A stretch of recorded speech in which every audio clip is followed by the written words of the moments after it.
Hey Joey, we were talking a little bit about the difference in value and trying to draw skin tones and the difference in value between a photograph having that skin tone, which is darker than the white of the paper, and then having dark values on the paper that look too stark for the values on the face that you draw on the white paper. So I thought I'd show you this.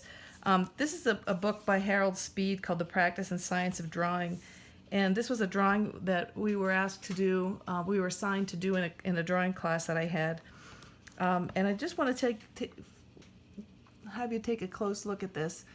You can see on here, when he drew the face, he did values throughout, and then there's very few pure white places. The very most highlighted places that the light hits are here on his brow, on a ridge of his nose, and on the little bit on the cheek there. And so those are the places that stay white. Everything else has a very slight tone on it, a very slight value. And as you can see, if you can see closely, there's little lines in unity that are unified lines, let me say, that he used to show value on the face. If you can look at the nose, you can see that there's lines that all go this way. So he made sure that when he started shading in the nose, he made sure he kept his lines unified.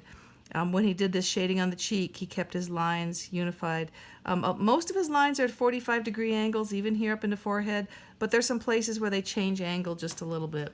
Okay, so here's the drawing that I did as an assignment. I don't believe I quite finished it down on his beard. I didn't quite get all the values in there. But what I did was the same thing that he did. I made sure that I put value lines in here. The eyes are still pretty dark in the very center where the pupil is. I know with your eyes you've got super dark eyes, so you would have to use that same dark value throughout the whole eye, and then make sure you leave a place for a little reflection to show, just so that you can tell that the texture of the eye is super shiny. You can see in the hair, he went super dark here. I didn't quite go that dark in mine. I probably would use a 6B pencil, or maybe a Ticonderoga that's super sharp would probably give me that value also. And you can see, even though he's got very dark eyebrows, he didn't go black with them. He went pretty dark, and then there's a couple little light places in there so they don't look like one big solid mass. So I just thought I'd show that to you to give you an idea of how to deal with not really flesh tones, but the fact that you can't just leave the face white, pure white, and you do have to go in and squint and see where things look a little bit more shady and a little darker to get those values in. And then when it contrasts with the eyes, then the face won't have a value that's so light, the same as the white of the paper, to make the dark contrast with the eyes look super dark. So yeah, so just kind of in summary, when you put these kind of shadings on here and just leave a couple places white, it kind of helps balance out the places where you have to go really dark.